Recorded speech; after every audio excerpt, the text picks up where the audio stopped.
मी नेहमीप्रमाणे जसं तुम्हाला सांगितलं की आमच्या आईच्या या श्रद्धांजलीपर मी आता नवीन व्हिडिओ तुम्हाला नवीन वनस्पती टाकणार आहे। त्याच्याकरता मी आज एक वनस्पती आधी मला सापडलेली आहे, पहिले गव्हर्न पाहून घ्या आणि मग याच्याबद्दलची मी तुम्हाला माहिती सांगतो। तर ही जी वनस्पती आहे ही या ठिकाणी आलेली आहे।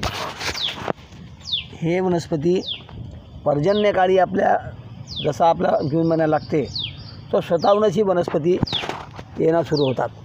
तर सर्वप्रथम तर आपण या वनस्पतीचं जानकारी घेऊ की वनस्पती कशी दिसायला काय अशी असते।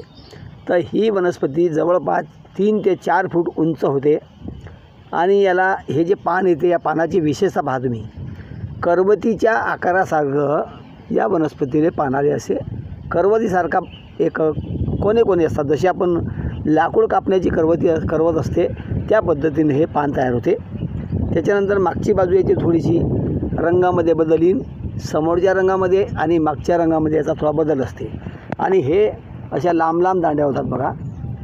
आणि हे बरेचसे खेड्यामध्ये लोक याला आपल्या वावरातून फेकून देतात काढून, पण हे वनस्पती इतकी कारावीन आहे। याचं नाव पहिलं नाव तर याला रसभरी म्हणतात आणि मकईसुद्धा म्हणतात, गुजबेरीसुद्धा म्हणतात। हे आरोग्यदायक आहे। याच्यामध्ये vitamin C, vitamin A, iron, calcium, potassium, phosphorus मिळतात। यामध्ये फायबरची मात्रा जास्ती असते, अँटीऑक्सिडंट असतात, पचण्यास, हाडे मजबूत करण्यास अनेक कामासाठी ही वनस्पती उपयोगी आहे। ते गौरनं पाहून घ्या। आता या वनस्पती आतमधले जो एक वटाण्यासारखा एक वटाणा येतो, तर याचे जो फुगा असते याला कोणी डोकंफोडीसुद्धा म्हणते। आपण या भाषेला काय, या वनस्पतीला आपल्याकडे काय म्हणता हे जरूर आमच्या कमेंट बॉक्समध्ये सांगा, म्हणजे आम्हाला नवीन नाव आणि तुम्ही कुठून हा व्हिडिओ पाहत आहे हे आमच्या लक्षात येणार। तर मित्रांनो, ही जी वनस्पती आहे याच्यामध्ये असं फुगा येते आणि या फुग्याच्या आतमध्ये मी तुम्हाला काढून दाखवतो। हे बघा, एक छोटासा असा एक वटाण्यासारखा एक टमाटा येईल आतमध्ये। हा सध्या पिकलेला नाही आहे। हा पिकल्यानंतर याला लोक फार याले आनंदाने खातात। MP-मध्ये UP-मध्ये याले फार बाजारातसुद्धा मिळते। याच्यामध्ये अनेक प्रकारच्या अनेक जाती आहेत, पण सगळ्यात महत्त्वाच्या 2 गोष्टी ज्या तुम्हाला मी सांगतो त्या ह्या फार महत्त्वाच्या याच्यासाठी।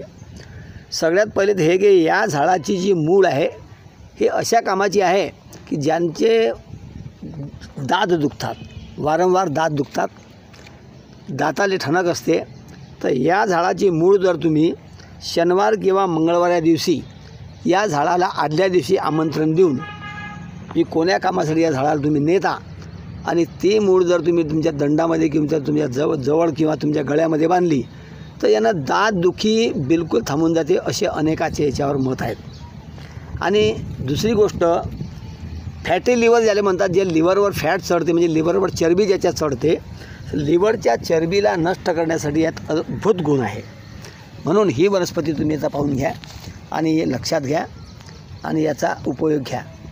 असे अनेक याचे फायदे आहेत। तर याला आपण कोणी डोकंफोडी म्हणते, कोणी गुलबरी रोजबरी म्हणते, कोणी रसबरी म्हणते, कोणी मकई म्हणते।